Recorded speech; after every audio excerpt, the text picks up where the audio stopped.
တခါတုန်းကရွာတရောင်မှာအရန်ဆင်းရဲတဲ့လူတယောက်ရှိတယ်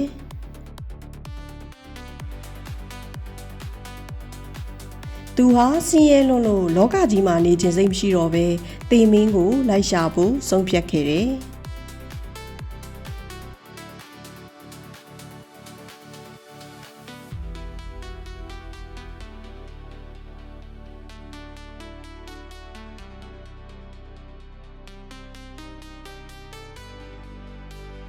တေမင်းပမာနေတဲ့ဆိုတာကိုတွေးသမျှလူတွေကိုလိုက်မေးခဲ့ပေမဲ့ဘသူကမှသူ့ကိုအဖတ်မလုပ်ခဲ့ဘူး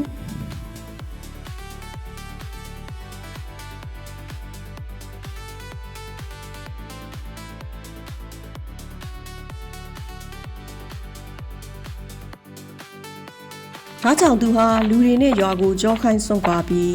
တေမင်းကိုရှာဖို့ထွက်လာခဲ့တယ်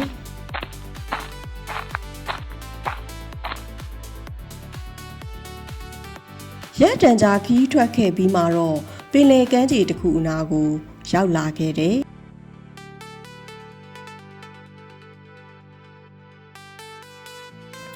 ကမ်းခြေမှာလမ်းလျှောက်ရင်းထူးဆန်းတဲ့အဖိုးကိုတယောက်နဲ့ဆုံပါတယ်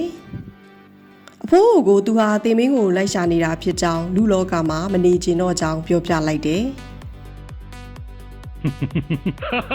အဖိုးကရီမောပြီးငါကမင်းရှာနေတဲ့တေမင်းမှာပဲ။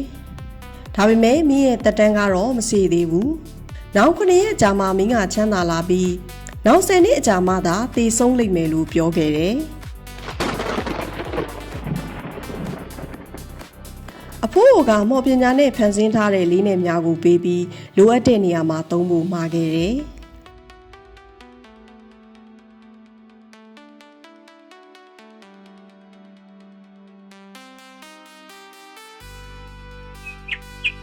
စင်းရဲသားလေးကအဖိုးကိုပေးတဲ့လေးနဲ့များကိုသုံးပြီးငှက်တကောင်ကိုပြစ်ကြည့်တဲ့အခါအဖြစ်ခံရတဲ့ငှက်ဟာရွှေရောင်ပြောင်းသွားပါတယ်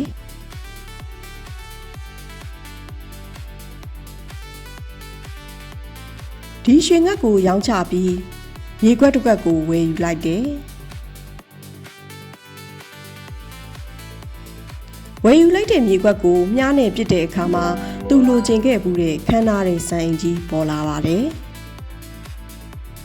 စင်းရဲသားလေးဟာအလွန်ချမ်းသာလာပြီးအဖိုးကိုရောသူ့ဘဝကိုပါမေ့ပြီးပျော်ရွှင်နေခဲ့တယ်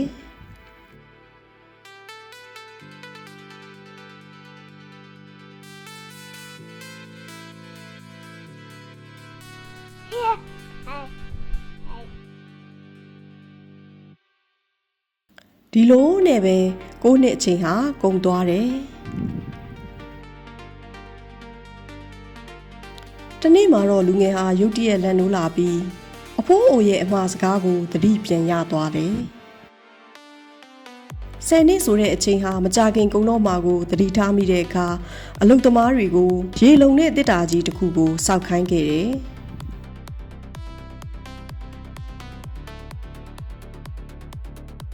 တစ်တာကြီးထဲမှာလိုအပ်တဲ့အသုံးဆောင်တွေထက်ခိုင်ခန့်တဲ့ကျိုးနဲ့ချီပြီးရေထဲကိုနှိမ့်လိုက်ဖို့သူပြောထားတဲ့အချိန်ရောက်မှပြန်ဆွဲတင်ဖို့ကိုလည်းမှားထားခဲ့တယ်။ဒါမှသာတေမင်းအဖိုးကသူ့ကိုရှာလို့မရနိုင်တော့ပဲလွတ်မြောက်နိုင်လိမ့်မယ်လို့ယုံကြည်ခဲ့တယ်။အဖိုးဟာသူ့ရဲ့အချိန်စင်းကိုစစ်ကြည့်တဲ့အခါစင်းရဲသားလူငယ်လေးရဲ့အလှည့်ရောက်ပြီလို့သိလိုက်တယ်။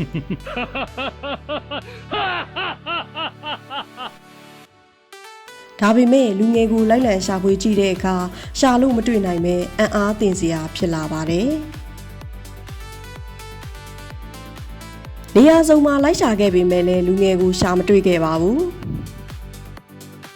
ဒီလိုနဲ့စိတ်ဆိုးနေတဲ့အဖိုးကကမ်းခြေကိုရောက်လာခဲ့တယ်။ကျိုးတစ်ချောင်းကိုခလုတ်တိုက်မိပြီးဆွဲတင်မှုစူးစမ်းခဲ့တယ်။ကျိုးရဲ့ဆုံးမှာတစ်တာကြီးတစ်လုံးရှိနေပြီးတစ်တာထဲမှာတော့သူရှာနေတဲ့လူငယ်ကိုတွေ့လိုက်ရပါတော့တယ်။လူငယ်ကတေမင်းကိုတောင်းပန်တယ်။သူ့ကိုလွတ်ပေးမယ်ဆိုရင်စီးစိမ်တဝက်ပေးပါမယ်လို့ဆိုတယ်။တေမင်းကလူငယ်ကိုငါအရင်ကပြောဦးတယ်မလား။တေနေမရောက်ခင်မှာဘသူမှမသေးနိုင်ဘူး။ရောက်ပြီဆိုရင်လည်းဘသူမှမလွတ်မြောက်နိုင်ပါဘူး။ကံတရားအတိုင်းပဲလို့ပြောလိုက်ပါတော့တယ်။